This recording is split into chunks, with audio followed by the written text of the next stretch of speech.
Smile. Case report. Dr. Isabella, clinical notes. I never thought I would have to write this report. When my patient Amelia first came to me, she said she was seeing hallucinations. A man who kept smiling at her. Initially, I suspected paranoid delusions or advanced dissociative disorder. But as the sessions progressed, I started to feel strange while listening to her. During one session, her face began to smile uncontrollably. Her eyes told one story, but her mouth told another.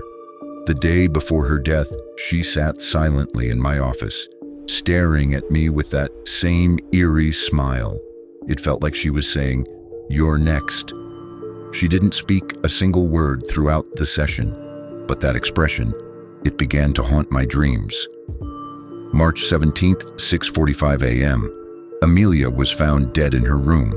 No medical cause. Her heart had stopped, but there was no damage to it.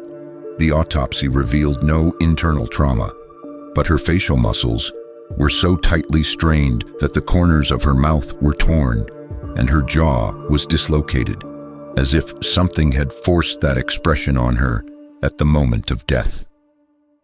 I reviewed the security footage. At exactly 3:12 a.m., Amelia gets out of bed, stares at the wall, and begins to smile. She remains completely still for 3 minutes, then she collapses and dies. But the strangest part, the wall she was staring at wasn't empty. There's a shadowy figure, the footage is distorted, but something is there, smiling, and it looks straight at the camera.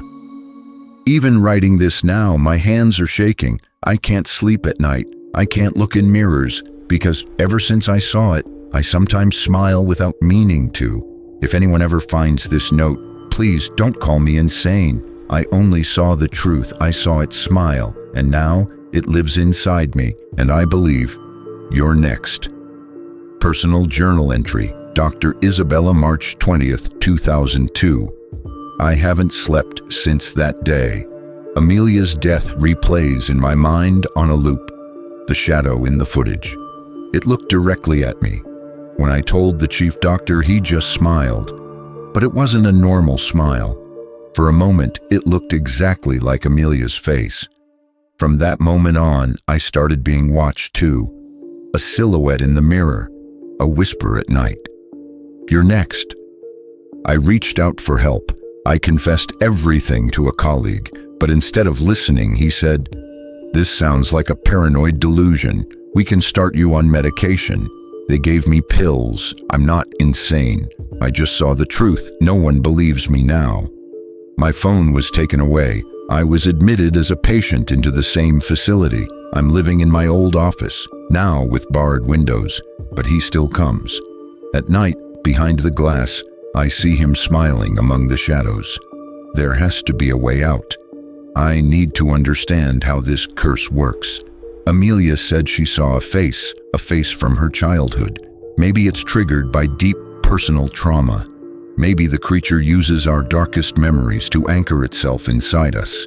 Today, I looked into the mirror. I smiled slowly. My eyes were hollow, but then I realized I could control the smile. Maybe that's the key, facing it, looking it in the eyes and not looking away. If I can drive it out of me, maybe I can end this curse. But to do that, I must speak to it. Final clinical report. Dr. Isabella was found in her room with a message written in blood. Her face was frozen in a grotesque smile. Her mouth had been sewn shut, yet her lips were still curled upward. She had written this on the wall. I faced it, but it was stronger.